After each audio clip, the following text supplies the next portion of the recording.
Happy heresies and welcome to the desert of the real.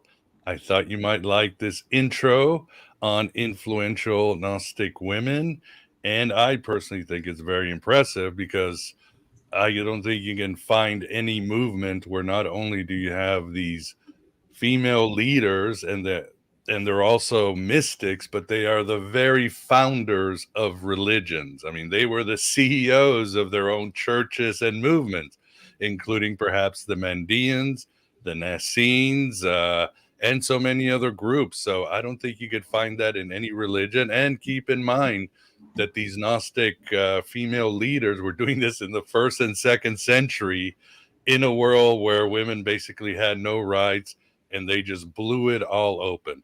So one of many reasons that I have gravitated towards Gnosticism, because it is truly a level playing field where you can do, if your gnosis takes you to where you need to go.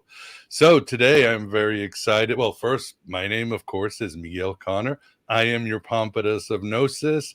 We're running with those searching for the truth and avoiding those who have found it in this Philip K. Dick world, Gnostic times, and Age of Hermes. And today I'm very excited because we're going to get our hands very, very dirty, very wet, whatever. We're going to go deep into Gnostic thought. So it is a pleasure to have Billie Steigerwald with us. Billie, thank you very much for coming on the show. Thank you so much. It's my pleasure. And with us too, we've got Graham Pong. Graham, how are you doing? Wow, very good tonight. Interested to hear all about the Gnostics. Yeah, well, you came to the right place, Graham. That's for sure. And so did you in the chat room. Good to see everybody there. Hey, Chester, how are you doing? Richard, Daniel, and others. And as we fill up again, if you have any questions for Billie or you have any complaints against me, please super chat them so that we can get separate them and Graham can get them.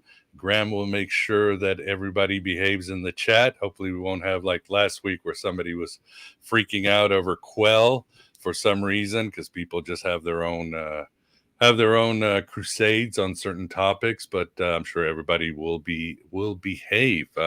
Not much housekeeping. I hope everybody's doing well on this Thursday. Well, Billie, before we really go deep as we talked, tell us a little bit about yourself and how you became a heretic. Well, I was sort of born a heretic in a way because I wasn't really raised with any religion. But I definitely had some really strange experiences as a child that set me on a path.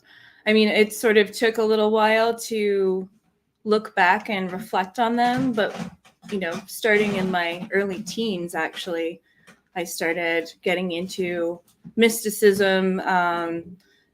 Hindu Tantra was one thing. I went all over the place. I started reading tarot cards in 9th grade.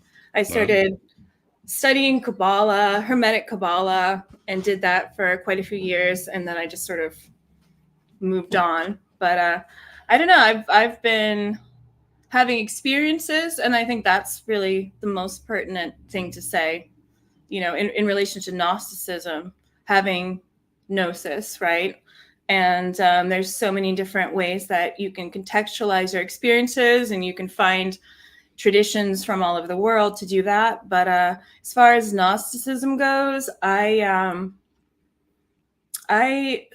was working on some ideas of my own. It wasn't that long ago. I would say maybe about 7 years ago. I was working on ideas about consciousness. And I was thinking about what can happen when consciousness can sort of actually invert itself, and how consciousness can actually become ignorance, so to speak, for all practical purposes. And I was drawing little diagrams and things, and then through that, I built up these ideas, and then I suddenly found them outside of myself, which is how my process often works, is working on things. I tend to sometimes sort of incubate my ideas. And then the minute that I open the doors, I have all of these things sort of confirmed. So I had become open to Gnosticism through that, because so many of the things that were expressed in it were paralleling. But I had actually been exposed to someone when I was much younger, in my, I guess, my late teens, early 20s, that was Gnostic. And he was a bit, maybe a little hysterical or paranoid or That's Gnostic. negative. So I didn't really resonate with that initially. But so I started working on my own ideas, and then I started studying Neoplatonism, reading some of Plato's work, some of the pre-Socratic philosophers as well. And I think that that was huge for me. And I think it must have been huge for the ancient Gnostics, because I think I always enjoyed just sort of following the train of thought and having philosophical conversations with people. But philosophy is basically that, made formal. Mm-hmm. And there's really no rules. So you just need a context, and then you keep on going and you see where it takes you. So Platonic philosophy, and then obviously Gnosticism is right there in a lot of ways. But the other thing about Gnosticism for me is that every time I read a text, there's something new. And, if you just read Wikipedia, you will not understand Gnosticism. Because they just sort of, there's a tendency to ignore certain details, probably because you don't understand them. But I really feel like it's something for people who have experiences. So I guess looping back around, it's really all about that for me. It is about the experience. Yeah. Gnosticism, another reason I like it, and you and I have talked about this, is it experiential. It is shamanistic. It is about altering your states of mind. And even, and I agree with you on the text. We had a guest here who was talking about Hermetic texts and asking him, well, what does this mean? And what does that mean? And he kept saying, well, I've studied them as a scholar and a poet, but the text is the secret, Mm-hmm. The mystery is yours. Sure, things can mean this or that, but at the end of the day, the text is meant to take you on a voyage, right? A voyage of Yeah. self-knowledge and towards the stars. And I would say that if a text really is mystically inspired, it's going to have built into it, it's going to have multiple meanings that are simultaneously correct. I mean, that I think is actually the nature of truth and I think that in the context of the archonic world, it's at least sort of supposed that it's almost opposite. Like truth is truth. There's only one way to state it, right? But with the mystical realm, I feel like the more profound the level of reality we're talking about, the more multifaceted the means of expression need to be. Oh, indeed, I agree. I think, as I often say, that's why I think the myth of the fall of Sophia is so fascinating, because there's a multiplicity of meanings that you can get out of it, and Yeah. you can't stick to one. No, and I mean, every text is different too. And sometimes Sophia isn't Sophia, and then you have to wonder, is this exactly the same thing? Are they just emphasizing one aspect of this? I really love Simonian Gnosticism, and I see its influence in more texts than I think is always recognized. That being said, I'm a bit of a hermit. I might need to do more reading and see what everyone is saying. But I really like just reading the text directly, and that's where I'm at right now. But I see that influence in so many different places. But so, of course, there it's the thought. No, not Sophia. And Sophia is also the soul, it seems. And there are interesting associations with that, like lunar associations, like the fragment of a Gnostine hymn where she's described as a hind, or a female deer running through. Of course, the deer is a very lunar animal, traditionally speaking. But the idea of the moon and the lunar realm, it's the lowest in the, the scheme of the planets, and then it's the realm of nature. So in other words, it's consciousness or the thought that is infused into tangible reality.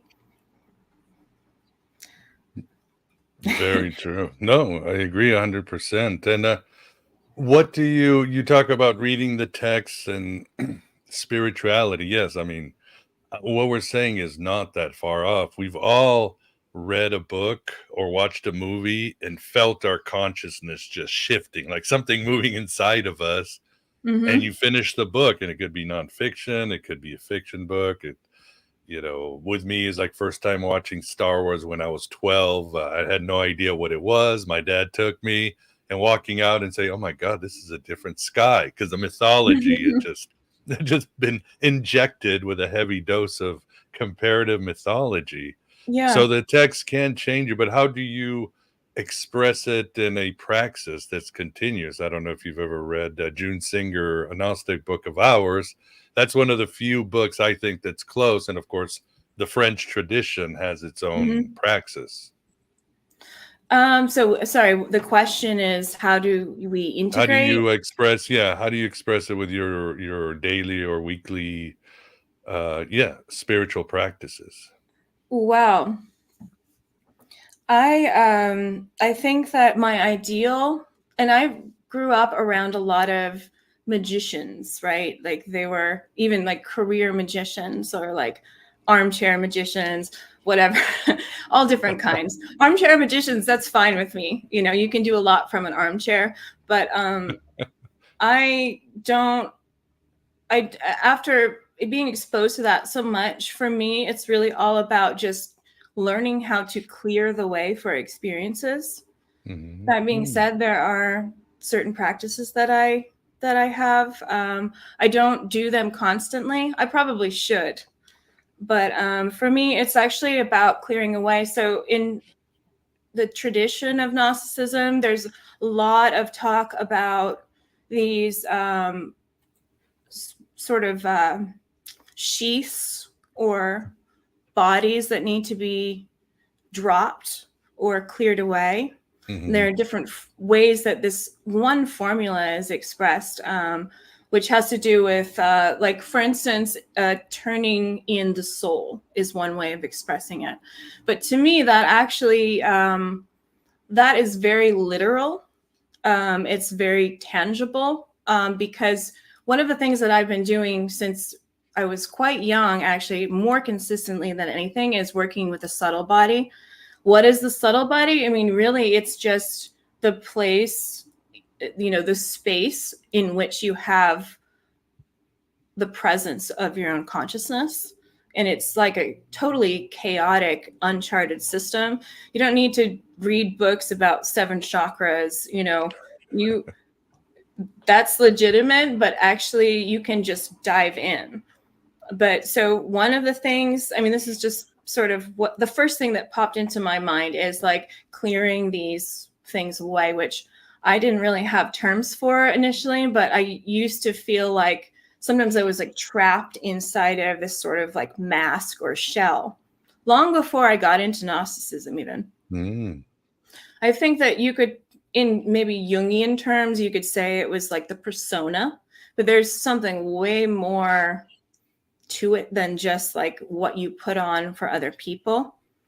It's like the way that you communicate and where you put your consciousness, depending on the situation. It actually sort of forms like an accretion that you can then shed. And once you do that, you start also having more experiences. So there are the different levels or layers.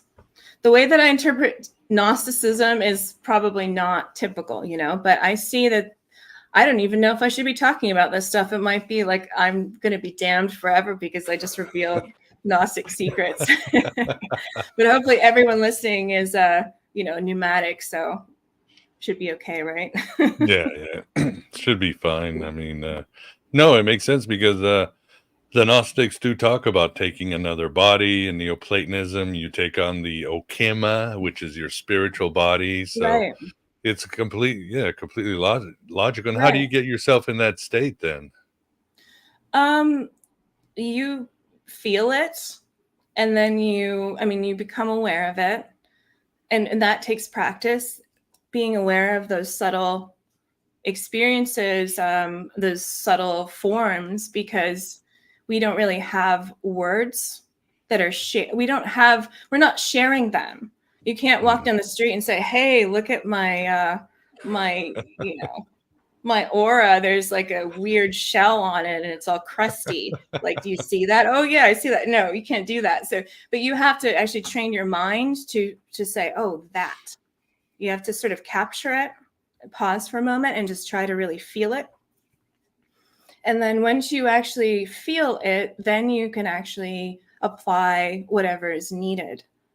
So I use this technique. You can use it. It's not just about these sheaths, but it's about any part of you. You can tune into it, feel what qualities it has, and then apply the quality that would disperse it. So if you feel cold and heavy, you would apply light and heat, for instance. Wow, that's great. Yeah. And you mentioned you are attracted, or you lean into the Simonian type of Gnosticism. Why is that? I mean, obviously, I consider him one of my patron saints, he and Helen. But well, I think he's foundational. I think that what we do have, and I'm not saying he had a simplistic view, but I think that what we do have from him is somewhat simple. And I actually appreciate that, because I think some of these Gnostic texts, maybe they're just beyond me, but I feel that simplicity is actually a really positive thing. I love just the breakdown of mind and thought. I really relate to that. But I also really love how he applied that. He applied the theology and his ontology, and he put it into his own life and Helen's. And maybe Helen did it too. I don't want to just give him all the credit, but I feel like she probably was something more than we know, you know. Yeah, I think that it's I love it, because I do believe that all of reality is infused with consciousness, and that consciousness is the hypostasis, and that it builds up all forms. But then you have the archonic sort of confusion. I think it's like a contextual confusion in a way, but you could also frame it as a disconnect. But I think that when we connect with, we could call it Sophia. If we connect with Sophia, it's almost like returning with her. You know, as she's the one that has fallen, she's also the one that we can follow back up. She's sort of like stretched, almost like a ladder.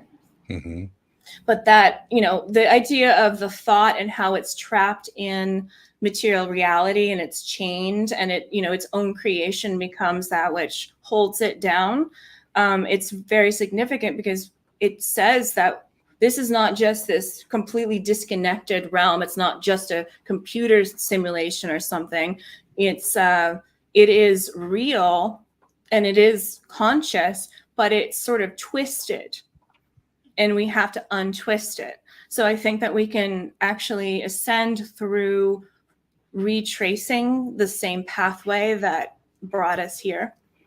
So in other words, applying consciousness. And I get all of that out of the Simonian system. For sure. But the whole focus on theosis too is really, really important.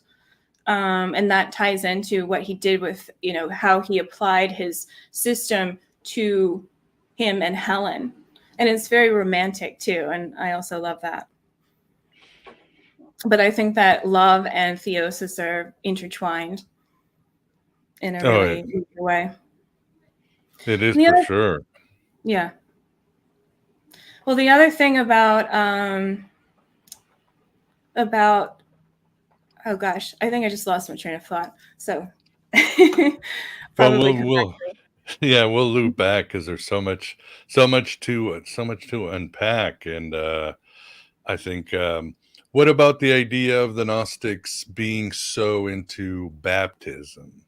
That's one thing that you can't get. And even when they describe the pleroma, the watery light, it's like water there and there. And I've been racking my brain because I'm like, well, whatever we think of baptism is a diluted expression of whatever they're doing, right? I mean, so I was thinking, is this some ritualistic drowning? Is it, what is it? And even going back to when Zoroaster had his first mystical experience, he did this thing called the Tushna Mate, where he just walked in and he jumped down into the river.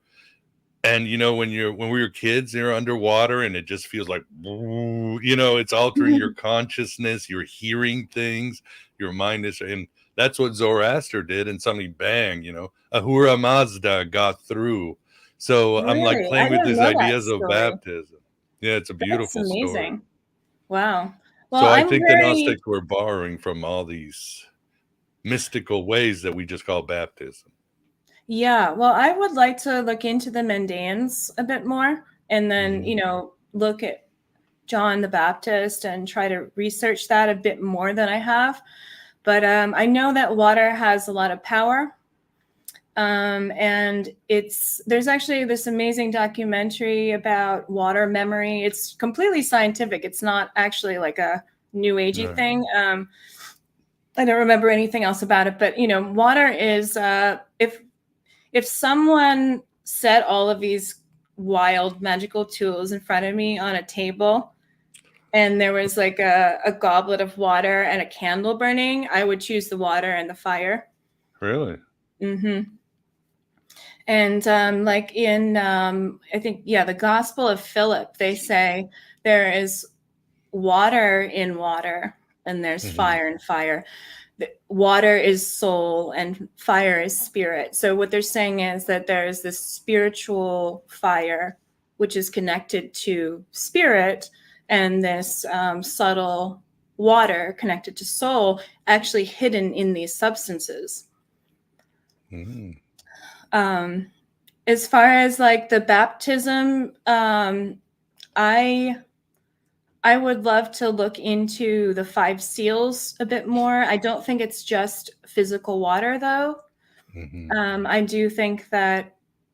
think that some of that relates possibly to work with these subtle bodies or bodies of light to unlock them.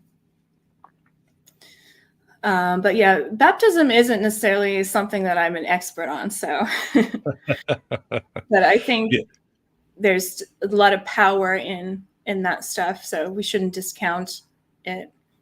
Right, and in even texts like the trimorphic pretanoi, as they say, the baptism happens in another dimension, and it's the goddess who baptizes the initiate. And some Gnostics were like, no, the chrism, the whatever in Theogen, or they put it in others. No, water. So the Gnostics obviously had varied rituals depending on their location. Right. So, yeah, actually in the Gospel of Philip, it does say I think it's a different section, but it talks about chrism as having that spiritual fire inside of it. That's it. Yeah. So, you don't have to pick one or the other. You can have both. Yeah. Whatever works for you. As John Lennon said, whatever gets you through the night or through the shamanistic experience. So, but this brings me to the other one. And again, this is something you and I talked about. You were talking about, we're consciousness trying to revitalize and come out of the chaos into order, until a spiritual singularity. And Sophia's, she's the main worker of all of this, right? She's the manager trying to get everything done. At the same time, you've written a lot about mystery religions where you go down with the goddess into the underworld and you are in Hades. And as P.D. Newman, he wrote recently a book about Neoplatonism. It was very easy to go to Hades because even the ancients knew that we are in Hades. This is hell. Where we are right now is hell. You don't have to go underground. And the Gnostics, of course, would agree, like, we don't, this is hell, but in this sensibility, you are going down to rescue the light. You are going down to redeem the darkness, to face the dragon and the treasure, which is your gnosis and all that. So do you find which way a Western man do you feel we should rise, or basically we all have to go down into hell to find our heaven? I think the direction is inward. Mm-hmm. I think that psychic processes and psychic states within the human are sort of almost manifesting the structure of the universe, you could say. So there's an external psychic structure. I don't mean like the physical structure, like, the planets and outer space and all that, but there's like an inner psychic structure to reality. And I think that we participate in that. And in a certain sense, you could say that each individual creates hell for themselves, but collectively we create a collective realm. So I don't believe that the divine creates hell. I think that humans create hell. And I think that it's a place where there's an opportunity. It's like a place where confusion can sort of pool and gather. And we can look at it like this is the subconscious in any individual. So there's all of these confusions that gather, and they almost gain form. They almost gain demonic form. They're distortions. And by going into that realm, into the inner realm, you have to pass through that first. But if you continue to deal with these things and process them and actually apply light, divine light to them, they start to dissolve, and then you're left with a neutral space. And in many traditions, the ultimate divine being is a luminous darkness. And I think that applies here. We think about hell. Well, what is it? In terms of like maybe more mainstream Christian ideas, it's like the place that's separated from God. But we do that. And of course, we are thrust into it. We are a collective. We're not alone. Unfortunately, we don't have absolute control, but we do that in the sense that we can either participate and let it push us down forever, or we can actually learn how to fight against it and clear it away. Beautiful. Good. Thanks. Yeah, and I know when I watched your show on Talk Gnosis, and I thought you had this great line, and I've told you where you said the Gnostics, and again, what I love about Gnosticism, it becomes this speculative rabbit hole, and it's almost, again, it's not getting it right, it's how you experience it. Excuse me, but you said Gnostics don't hate the world, they hate false worlds. And of course, that led me down a big rabbit hole, because I remember like, well, what is a false world? Because I can remember one point in my life, I'm looking at a Mediterranean backdrop in my homeland, and I'm happy, everything's going right in my life, and I'm like, this is so beautiful. But then I remember 2 years before, I'm looking at the same Mediterranean thing, but I'm addicted to drugs, I'm broke, nobody likes me, and I'm like, this world sucks. So it's almost, again, it's like I'm the same person looking at the same backdrop, but it's perspective. It is. And we all have to save ourselves, but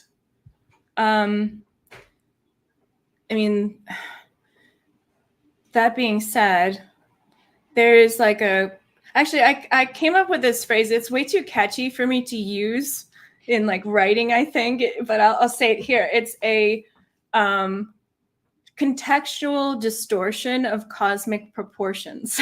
I love it.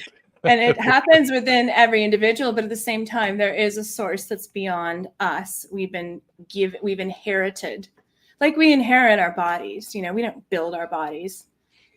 We do kind of, but not completely. We have some say in it.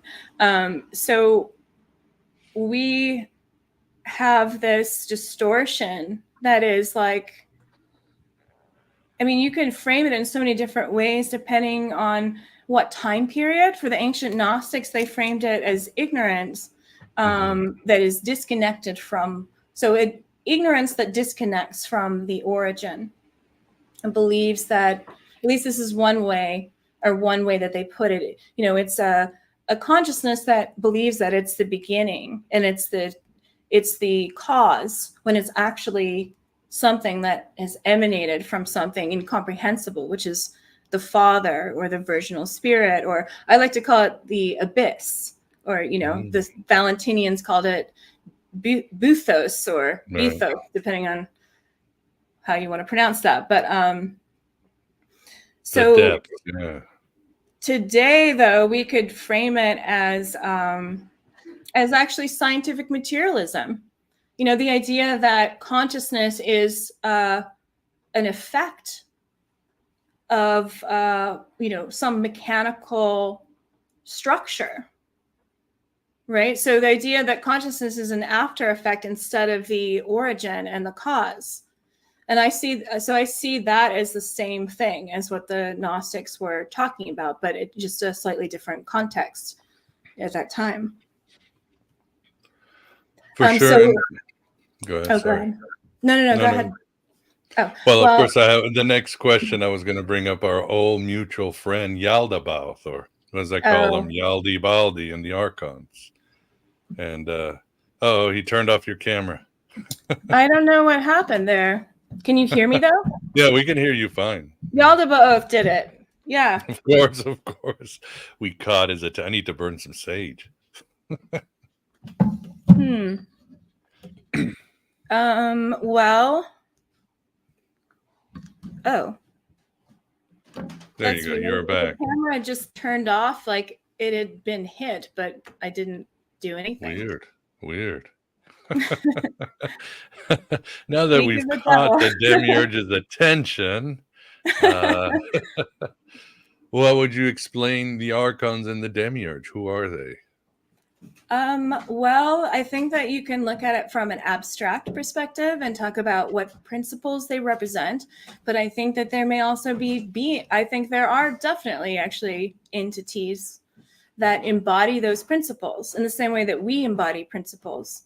If we can find them, if we can sort of find the myth within our own lives, it could be like Simon and Helen. But yeah, there are entities, and not all of them are in fleshly bodies.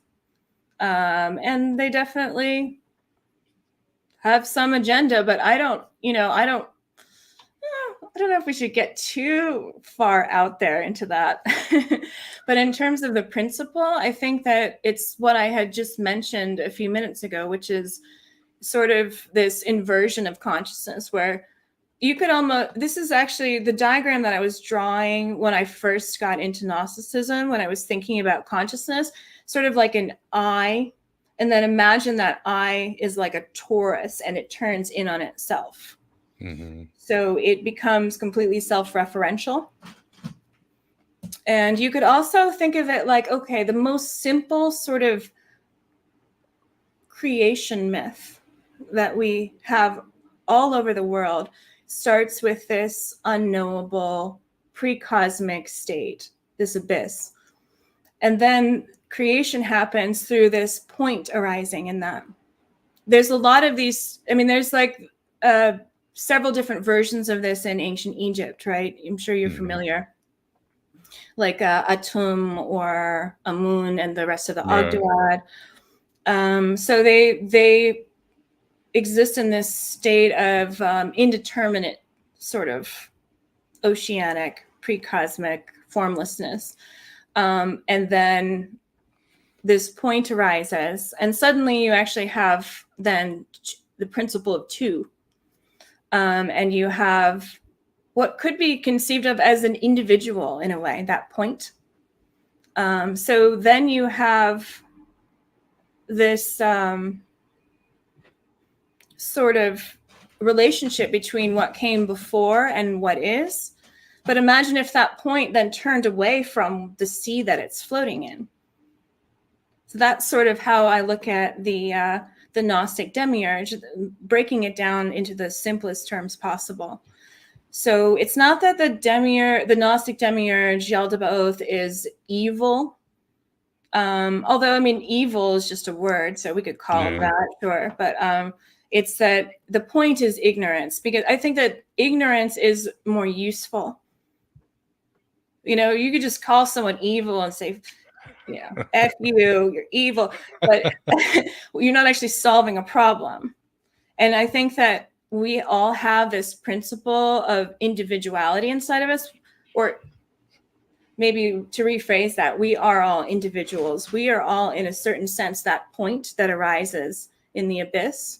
And we have to learn how to re-invert ourselves, rectify that inversion, and reject that inversion that is sold to us, especially in the modern era.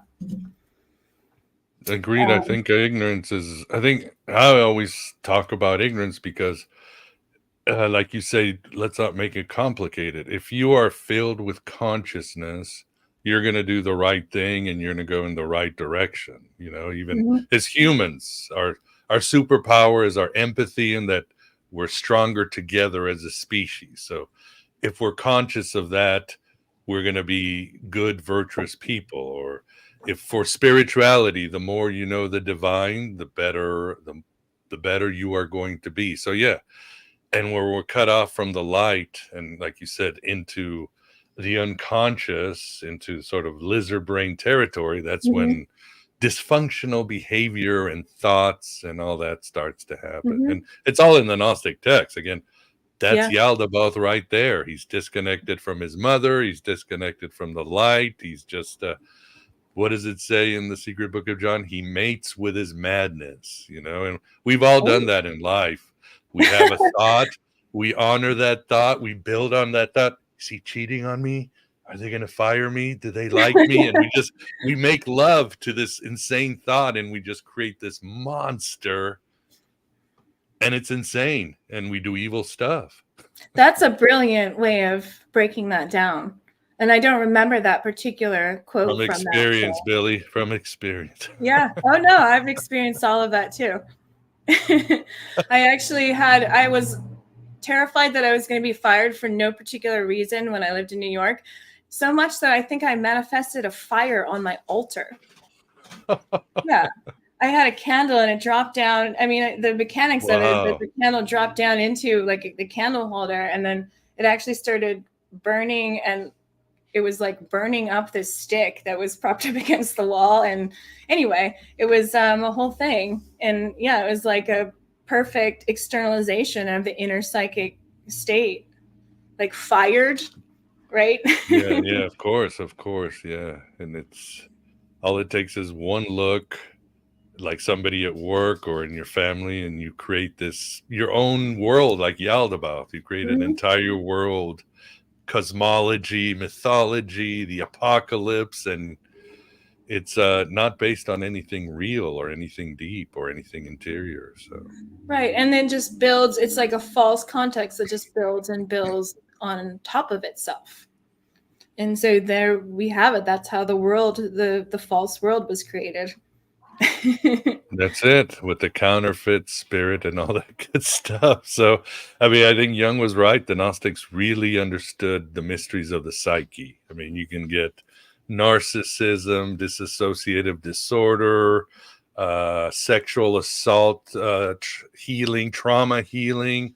I mean, these texts are all about healing the trauma of all these different mental issues. And they went really deep into the human mind. And as you said, the human mind is the cosmos itself. Well, yeah, I think that the principle of the demiurge could be framed as the principle of individuality itself.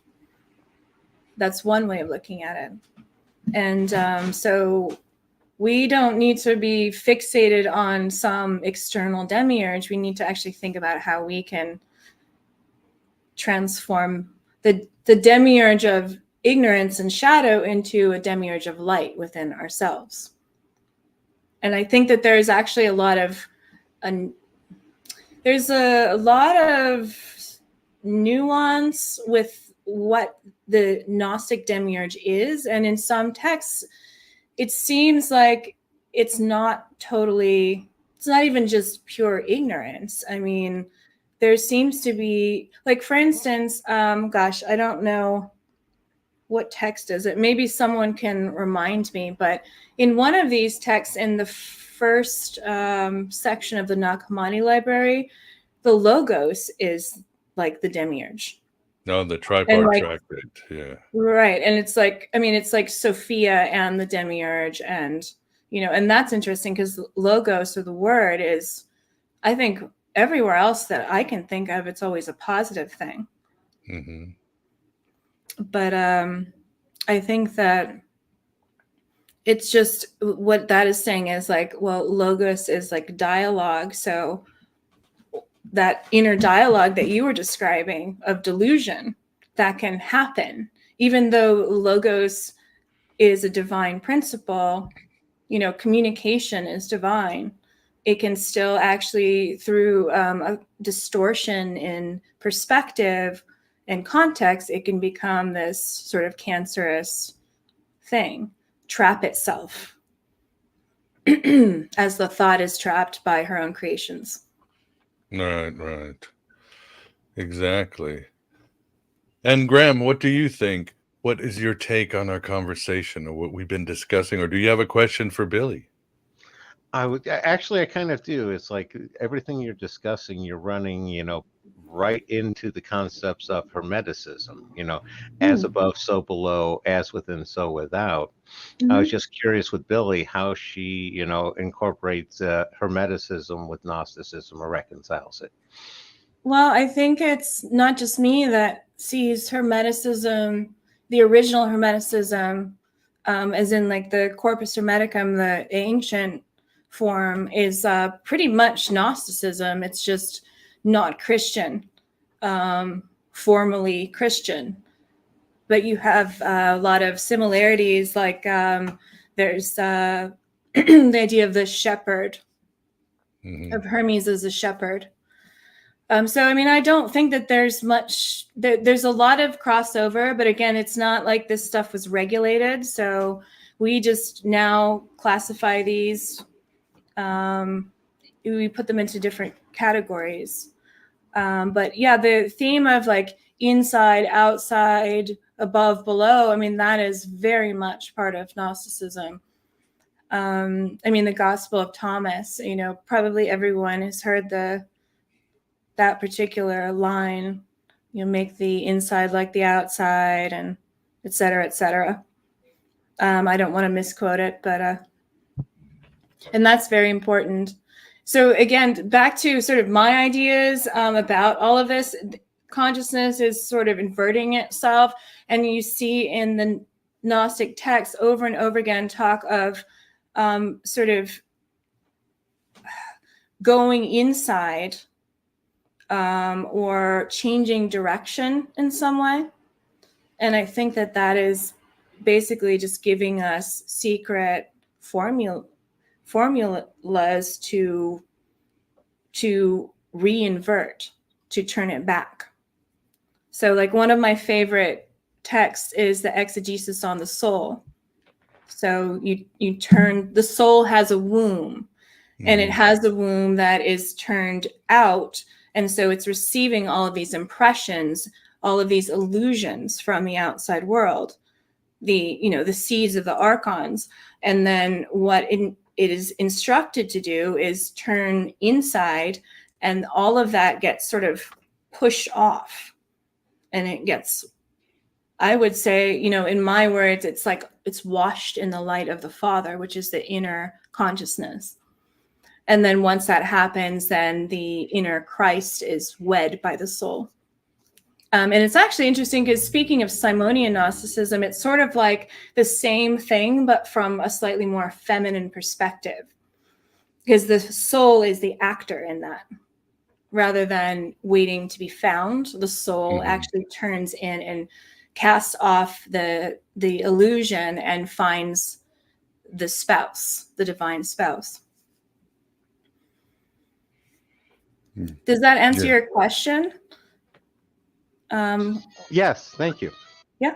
Okay, great. And it also should be noted too, yeah, the Gnostics are pretty intense. A lot of their texts, there's something out of Lovecraft or horror movie, and there's gang rape. I can't even say the word because YouTube will get censored.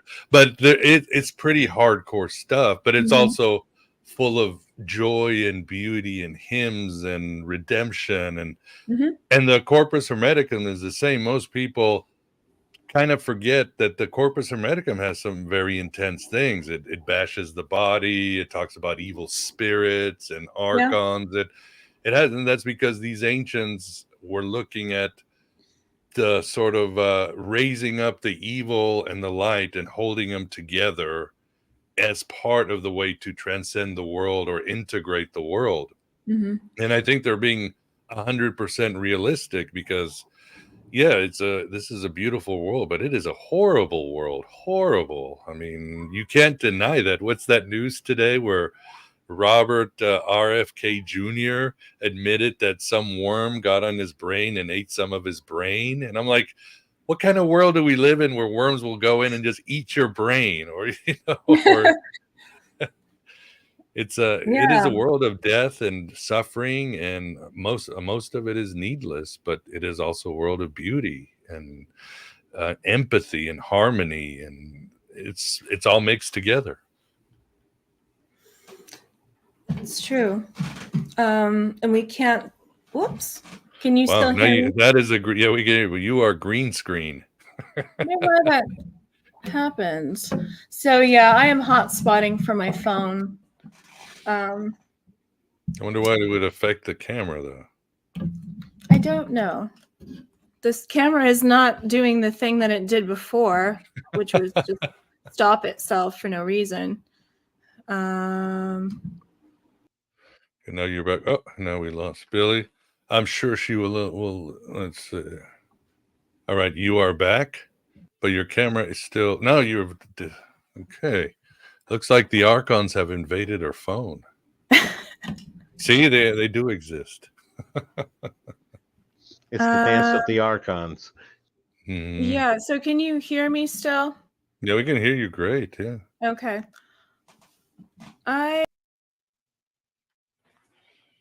She keeps jumping I'm back. hitting the start cam button. It mutes it. And I have no idea why. Well, we can just continue like that. Yeah, okay. Let's see. Yeah, no worries. And thank you, Chester, for the super chat. Great show tonight. And Billie Steigerwald is an excellent guest. Thank you. Yes, I agree. Thank you. Yeah, the comments have been very good so far, and people are putting some interesting ideas. So the next thing I wanted to talk about, Billie, is again things why I'm attracted to Gnosticism. Even talking about how it evens out the playing field for everybody. Whoops, she disappeared again. Let's get her back. But for example, most people don't know that there are different versions of the Secret Book of John. There's a longer one and a shorter one, and that the Gnostics give their own version of the Nephilim and the Watchers, right? Mm-hmm. And because again, this was something that was in the air, but they replaced the Watchers with the Archons. And but in this one, in the longer version, the Archons or the Watchers go down to the women to mate, and the women are like, "No, get out of here! I don't want you. I don't want anything to do with me." Blah blah blah. And so the Watchers or the Archons leave all butthurt because that's their mission, right? So then, in the second time, they have to use magic to become like their husbands and stuff, so that they will mate with the women and create these Nephilim. So, as some scholars have said, at least the Archons, at least the Gnostics again gave women a more realistic and cooler role in this one, instead of they don't have any agency like in the Book of Enoch. So, but that's one thing I like. And the other one that you talked about too was, excuse me, the idea of Eros and romance. And let me talk, and then please give me your take. But I read your paper, and I always have to tell myself, oh God, I always almost forget the importance of the Orphic myth and how it influenced not just the Gnostics, but so many people around there. But that is truly, as some scholars have said, and Ronnie Pontiac was on the show, also agreed that it is one of the true love stories that you find in ancient times. I mean, Orpheus is completely in love with Eurydice, and it is a equal relationship, and it is touching, and in some of the myths he actually succeeds. Then you get that also with Yes. Simon and Ellen. I mean, Simon needs Ellen. They both need to be restored so that they can do their thing and be integrated. Same with Jesus and Mary Magdalene, or Sophia and Christ. It's this wonderful sort of balanced love story. And then, and even in some of the myths, Ellen of Troy is Helen of Simon, the other great love story. But as I was telling you the other day, this vibe, this legend was very important, again, in a world that was very one-sided when it came to the sexes.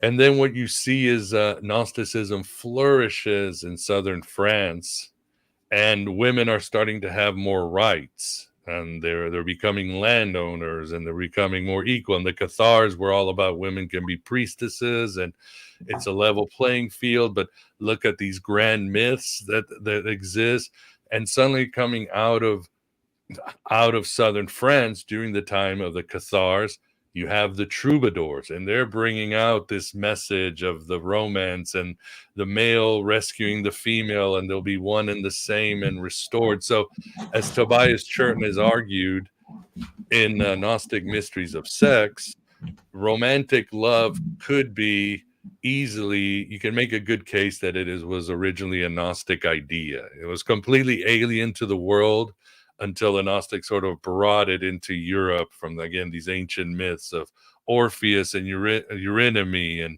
Simon Magus and Ellen. So, and all of this, of course, is important because you've got Eros in the middle, which the Gnostics wrote about. But anyway, off my soapbox, let me know your thoughts, please. No, she wasn't. I hope she.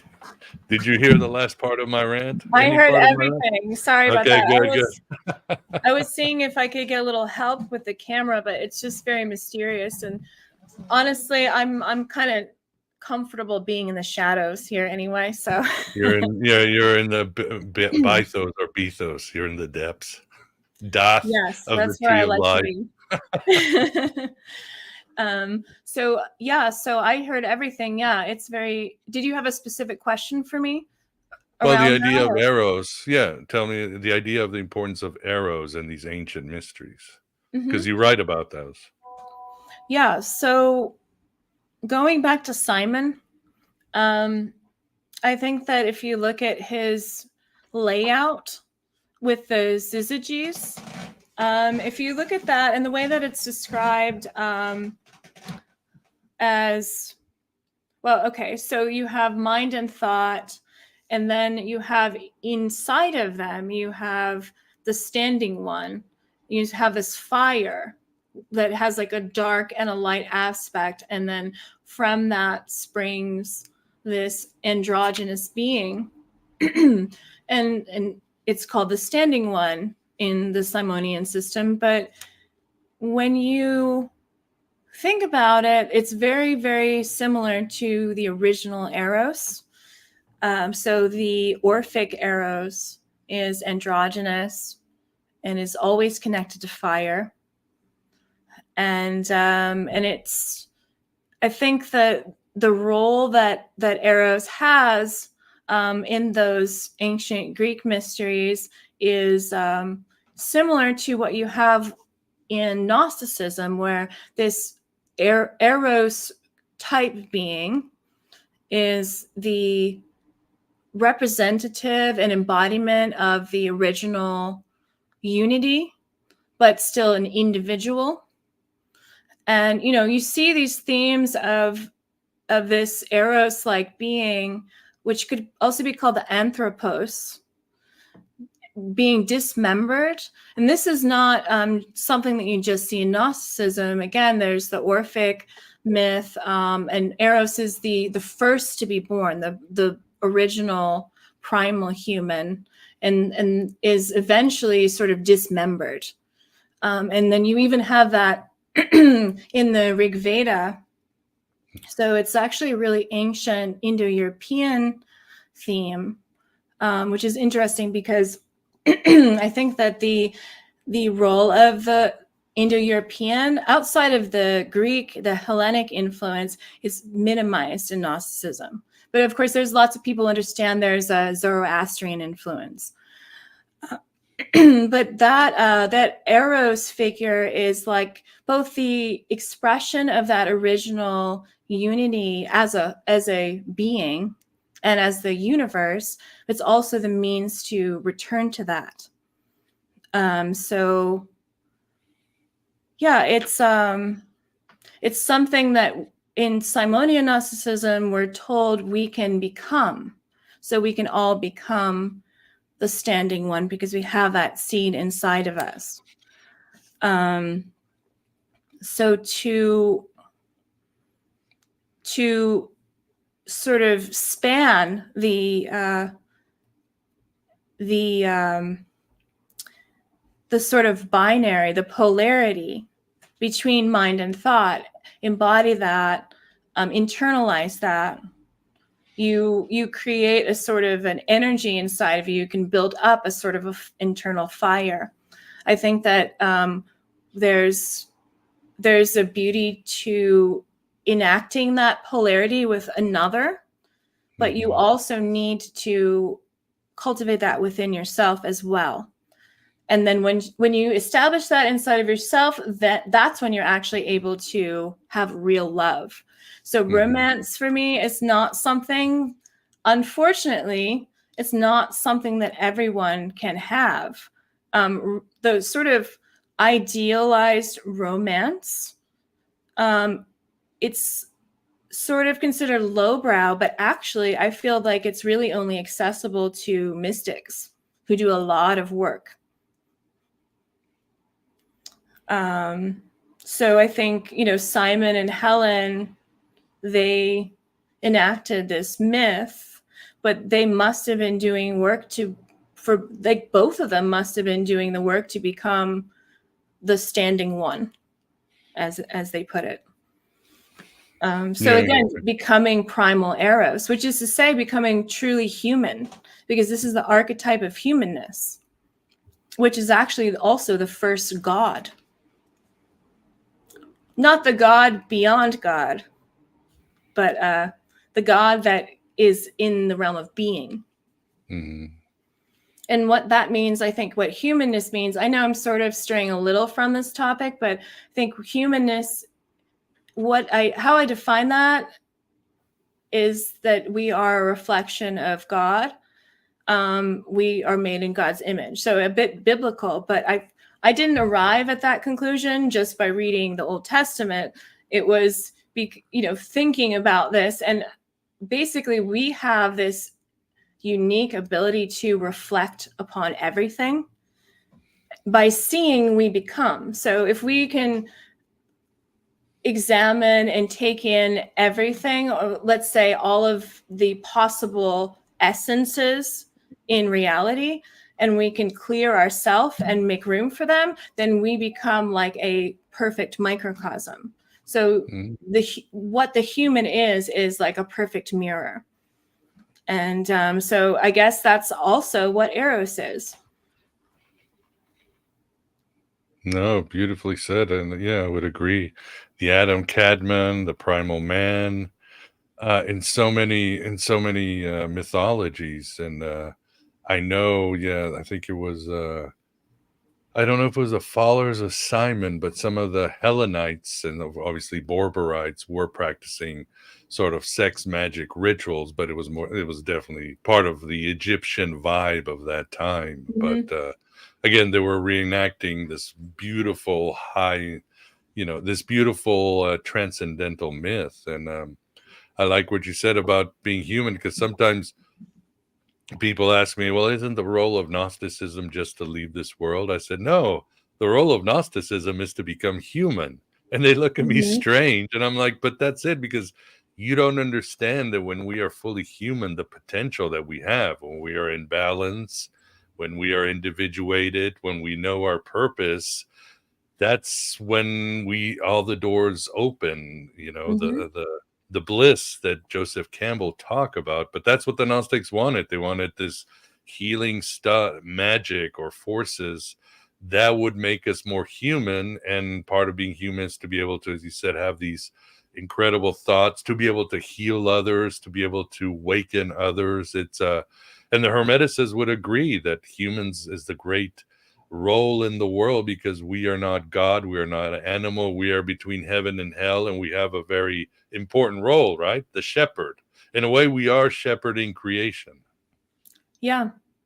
We are not God, but I think we are gods, in at least in potential. Mm-hmm. And that's actually not even a very shocking thing to say. That's actually part of Eastern Orthodox theology.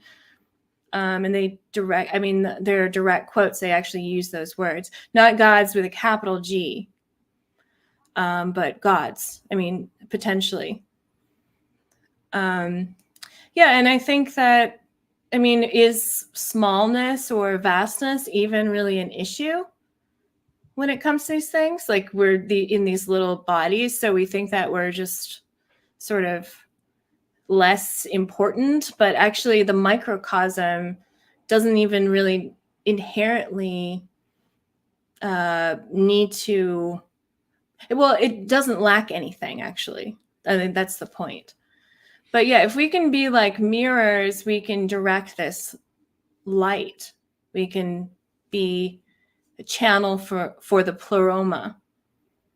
And I don't know, this just popped into my head, but that movie Legend from the 80s, when they make the chain of mirror, like they use the plates to direct the light inside of the underworld. That's sort of what we have to do, I think. Oh, I remember. Yeah, that's that Tom Cruise movie. It's got that beautiful dance. And yeah, they're trying to free the unicorn or bring the unicorn back to light or something like. Yeah, it was Ridley Scott directed it too. Well, it's very much based on the Persephone and Hades story, right? Although I mean, I think, you know, in that it's like the devil. Hades is like the devil, and you know, she escapes from him. Whereas in the original story, obviously, it's a little different. But yeah. Wonderful film. Wonderful film. What do you think, Graham? Any questions on your end? I was going to say, when it comes to Eros, one of my go-to texts is Amor and Psyche by Erich Neumann. Again, he takes a Jungian, a Jungian take on the old myth. And I was going to sit there and ask whether you had explored, that work in Neumann and the more Jungian modern take on it. I have not explored. I have not read that. No. Maybe you could tell us about it. Yeah, tell us about it. It goes very much into it's the old ancient myth where it's the marriage between the Psyche and the god Eros or Cupid, and one of the provisions was that Psyche could never look upon Cupid's face. And what happened was, one, she couldn't resist the temptation and had the light and spilled wax on his face. And then her trials in order to try to, make up for her error and prove herself worthy of being married to a god. And Neumann breaks it down into the various psychological aspects, and he does a good job in exploring the female psyche and how that relates.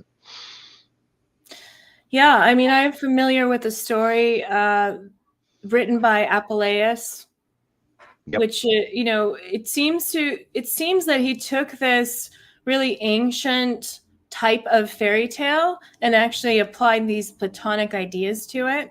It's really, really interesting. But I'd love to hear Jung's take. I love Jung. I'm not as well read. I haven't read everything that he's written, but what does he say about, the basic dynamics in that story that are being expressed? Well, that one, it wasn't Jung that was doing it. It was Erich Neumann, who was one of the more prestigious of the Jungian, the proteges that developed his ideas more. I'm not sure Jung himself actually wrote about Eros and Psyche, and I can't blame you. I don't know if anybody has read everything Jung wrote. It's a lot. Yeah, well, I mean, with Jung, you've got the idea, of course, of the anima and animus, these two archetypal forces that are charged, and each of us has it, and each of us has to somehow integrate it, or at least find a balanced place in our lives and so forth. And then we project that out into our romances and our dreams and all that. I always thought it was funny because in one place, somebody asked Jung to define, anima and animus. And I don't know if he was just shit posting or whatever. He's like, oh, that's easy. An animus is about an opinion, and an anima is about a mood. And I was like, oh my God, there's Jung being so stereotypical about an archetype, but he could get away with that. But he often was, he always left things open. Like, he didn't list out the archetypes or wrote these strict lists. He always wanted his followers to continue and develop these ideas. So he was never one like, this is the way and that's it. Mm-hmm. Well, that's what a true Gnostic does, right? Mm-hmm. Yeah, the Hierophant lets his followers take this information out into the world. Yeah. There are some really interesting papers on the connection between that story by Apuleius, which is in, of course, the Golden Ass, aka the Metamorphosis. There's some really interesting explorations of connections. And I have to say, I figured that there was a connection before I saw these works, but this scholar named M.J. Edwards, have either of you read any of his papers? No. Well, he talks about the connections between that story and these Gnostic texts. And of course, there is mention of Eros directly, like in On the Origin of the World. Exactly. But yeah, there seems to have been some reciprocal relationship there. But I see that story as you could look at it in many different ways. You could interpret it in many different ways, but it's obviously about theosis, right? Mm-hmm. And it's interesting because you talk about the demiurge. I mean, initially, Eros or Cupid is shown in this sort of dark demiurgical light. He's this dragon that terrorize gods and men alike. He causes havoc. He's messing with the social order. So he's sort of like an outsider. He hasn't actually been integrated. So I see it as like he's sort of like an outsider because he hasn't actually been integrated into the psyche. Or in other words, he hasn't married Psyche. And so it's not just about this frail human soul that somehow gets like lucky. She also transforms him through that marriage. She is she's actually sort of giving approval to and shedding light on Eros, integrating it. And she also burns Eros. Eros is usually the one that burns the soul. Like there's in the PGM spells, right? The Greco-Egyptian spells, there's a spell, they give instructions to make this amulet that shows both Venus and Cupid torturing Psyche, like burning her with fire, and Venus is like sitting on her, and they're just really giving her hell. So normally the soul was and that was, I think, a spell to try to get somebody to fall in love, right? So you're going to be suffering because you love me so much. But so in this story, Psyche burns Eros, and Eros flies away all butthurt. Can I say that? Yeah, of course. Yeah. So, but then eventually through, and then Psyche does have to get sort of tortured by Venus, who I think herself is like the archonic level of reality, because in that story, because she's this sort of jealous mother. She doesn't actually want to release Eros. She wants to keep Eros contained and, you know, put the human soul through all of these seemingly meaningless tasks, just to sort of mess with her. So Eros is sort of like this intermediate character in that Eros could go one way or the other.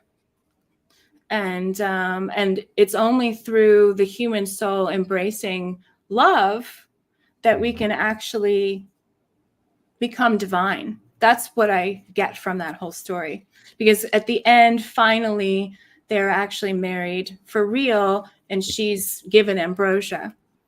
But she never would have been given ambrosia if she hadn't burned love to begin with.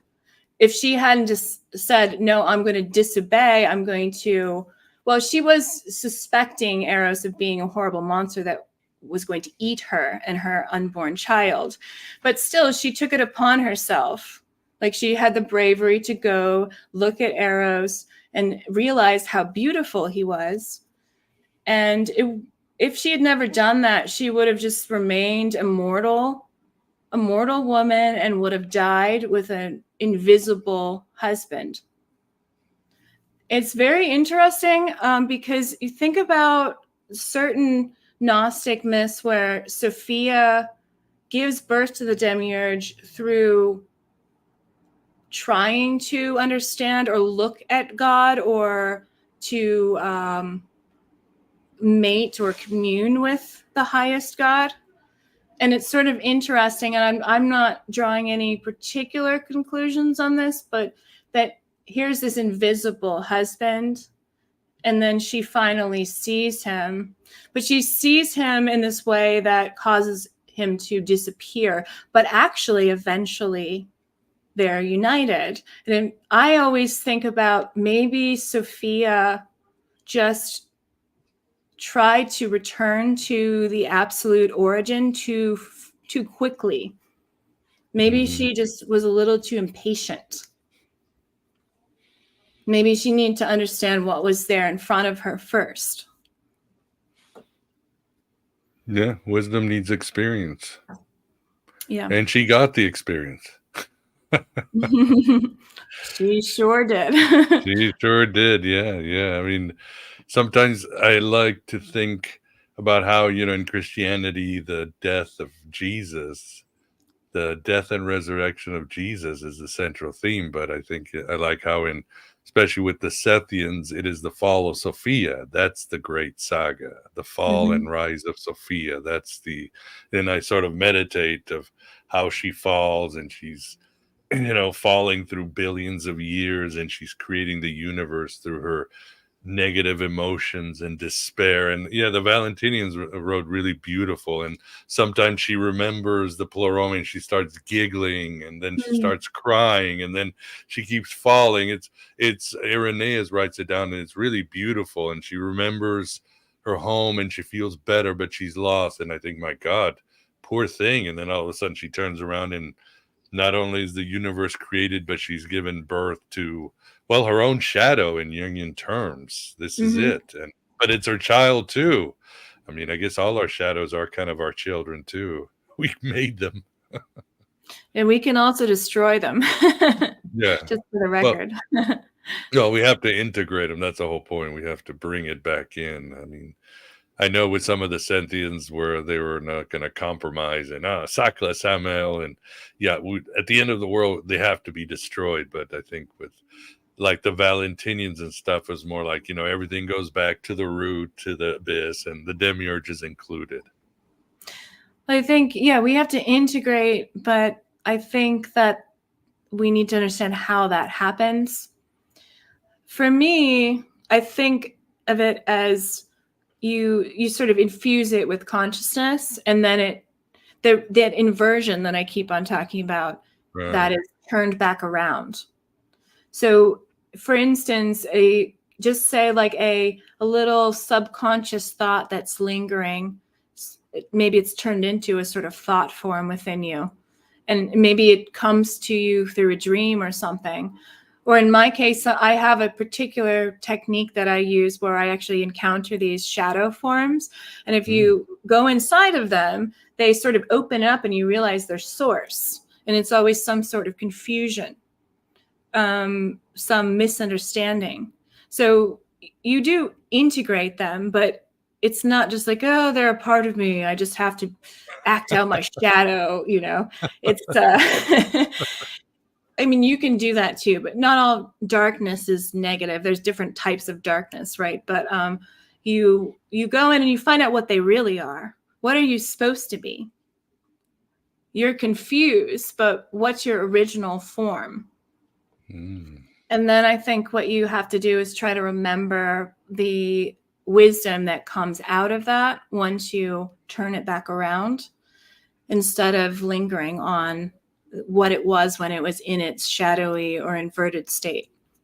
Does that make sense? No, it does. It does. It does indeed. Do you think men and women have different abilities and speak different languages? I hope it's not coming out of left field, but it's something I've been working on, talking to my wife and everything. I mean, even for example, we will meditate together and her mind works in pictures when she meditates. My mind still works in ideas. So we have completely different ways how we see the world in our meditative, which is another body form, right? When we're deep in meditation. So I'm like, why is she seeing things in images and forms, and I'm still thinking things sort of captions? And I go, very interesting. Maybe I need to break through more. I don't know. Well, I think that there's a lot of variation from individual to individual when it comes to the way that we think and process ideas. And I haven't noticed a particular pattern with men versus women in that way, but I do feel that we are different. And I think it's a difference in resonance. I think the difference between a man and woman is like the difference between a violin and a cello, or something. You know, it could be something even less alike, but it's basically like we have the same potential to be total and complete. We have all of the same universals that make us up, but it's a different arrangement, and because of that we have a different resonance. And so I think there's actually value in that. And I think that we, of course, talk about, you know, the divine feminine principle versus divine masculine principle. And those things seems to be the way that we frame the metaphysical realities based on what we experience here. But I do think that, I mean, it's not just a result of that. There's a connection between the top and the bottom. But again, I don't think that it's like women are lacking something that men have and men are lacking something that women have. I think that in this, like apparent reality, we express different things. What I express as a woman, you might keep inside of you as a man, and vice versa. Yeah, I would agree. And I would say, yeah, but I think it's almost different language, almost like language, the way we speak it for linear time. I don't think it's suitable for women. And I think there has to be something else. But of course, women understand each other in such subtle ways that I cannot even grasp. But it is a language. It's just a different language. Yeah, well, women, I think their pattern recognition abilities are heightened. So there's definitely that. I think I might not be typical. I mean, I might not be a typical woman. Who knows? I could be on the spectrum or something, but Well, yeah, Jung would say you have a strong animus that is, you know, it's taken over. So it's fine. Everybody's different. That's what Jung said. Well, you know, I don't think I'm not less feminine by any means. It's just that it's hard for me to talk in generalizations about men and women, but I do, in terms of consciousness, I think it's an interesting idea, though. I think that women, but in terms of sort of abstract principles, women, and I guess, in practice too, women do have less of a dualistic way of looking at things. I think there's more of a recognition of continuity. And part of that has to do with codification versus the senses, and we could say qualia. So direct experience isn't so divided. It flows, one thing flows into another. And I actually feel that this is connected to the Holy Spirit as a principle. So I do think there's been a sort of imbalance in terms of maybe our context is set up in such a way to make it a little bit more difficult for women to connect and then express. But I try not to make it about like men versus women, because obviously we have to work together. But I do think that there's ways of looking at reality that are not expressed, and to the extent that we don't even have proper terms for them. I mean, there's an argument, are qualia even real? So in other words, like, do we even actually experience colors? And, it's like, that's ridiculous to me.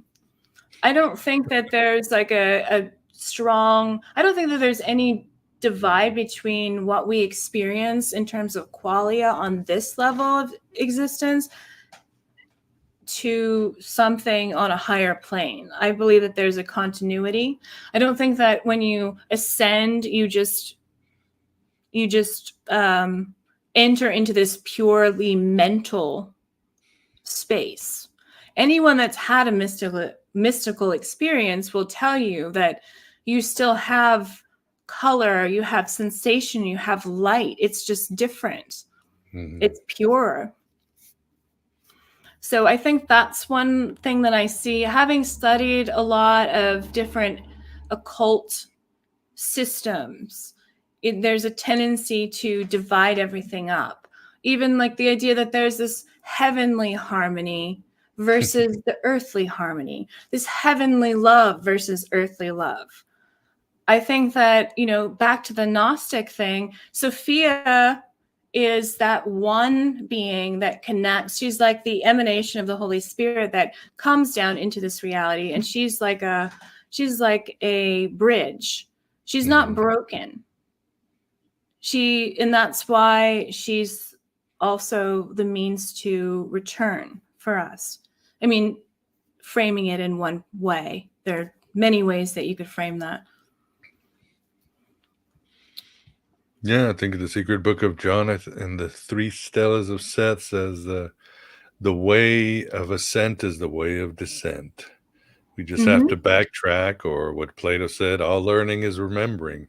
We just got to do that anamnesis and sort of recall where we came from. Absolutely. And actually, I feel that Sophia is cosmic memory. Speaking of memory, I learned that through reading the Trimorphic Protonoia over and over again out loud. Wow, that's awesome. Can't tell you how many times, but yeah. Wow. What an amazing experience. I'm sure you saw some things. Oh, yeah. I mean, reading these texts out loud and reading them over and over again, it is a whole other text that you experience. And I don't know if all of them are that way. I think they're not all on the same level. Some of them might have had, the authors might have had a little less gnosis than others, but that one is very powerful. But yeah, Sophia is the afterthought of light in that text. In other words, she's the afterthought of the voice, which is also the womb, which is the womb of Barbelo. So Barbelo is emanating in these different stages, but Sophia is sort of the last stage. And she's described as the afterthought of light. And to me, that brings up how energy of the electromagnetic spectrum is basically bound up in form, creating the physical universe. And in a sense, everything that is, it's not really an object, it's an energy pattern that's sustained. And that sustainment is memory. It's like a cosmic memory, like memory foam memory. But we can return, we can return the way that we came. If you follow the way that the knots loop around and you learn the pattern, you can figure out, why things are the way they are, what the essence of that thing is. Very true. Well, you should try going out and reading Thunder the Perfect Mind during a thunderstorm. Ooh, you'll get a lot out of that one. That sounds amazing. That's another one I've read many times out loud. Yeah, that one's, there's a lot of power in that one. Oh, yes. It's an intense text. Wow. All right. Well, this has been a great conversation. Graham, do you have any questions or last remarks as we get to the end? No, I was going to say my last comment on the psyche myth is it very much seems to be her path to consciousness, where before she was the unconscious woman, and it's her path to consciousness. Sure. And thoroughly enjoyed it. Thank you very much. Thank you.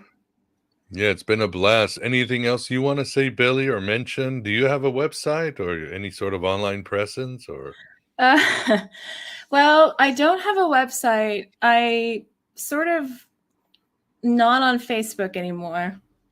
I'm kind of in hiding right now a little bit. You can read some of my writing in this journal called The Fenris Wolf. So number 10, number 12, and number 13, which isn't out yet. And I'm going to be working on some books, but maybe I'll make a website someday. I don't know. I'm sort of taking a little break from the internet Archon world. So it is full of Archons, that's for sure. So it's probably a wise idea. Yeah.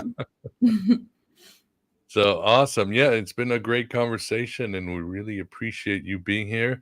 So first I will say, Graham, thanks for keeping us company and shepherding the chat room. Always a pleasure. And yeah, for those of you in the chat, thanks for Chester. Thanks for your support. Thanks for being here. Again, please subscribe and like, support this independent podcast and all those out there, because we've got the true gnosis, or at least we share information where you can make up your own mind of how to do things. And yes, I just saw the super chat. Thank you very much. God knows. He writes, thanks, Billie. You have great insights into reality. And Miguel and Graham, buen trabajo. Muchas gracias, señor. So thank you very much for that little support. Really do appreciate it. So, and last, Billie, we enjoyed you coming on the show, and we look forward to the next time we can chat about this heretical stuff. I do too. Thank you so much. It's been really fun. Pleasure is all ours. All right. Well, good shows coming next week. We will have a show. Steven Snyder should be joining us to discuss the truth about Stanley Kubrick. You'll love it that all the conspiracy theories you thought about Stanley Kubrick are likely wrong, but he brings more context into. And then I think we'll be having a show on Sylvia Plath.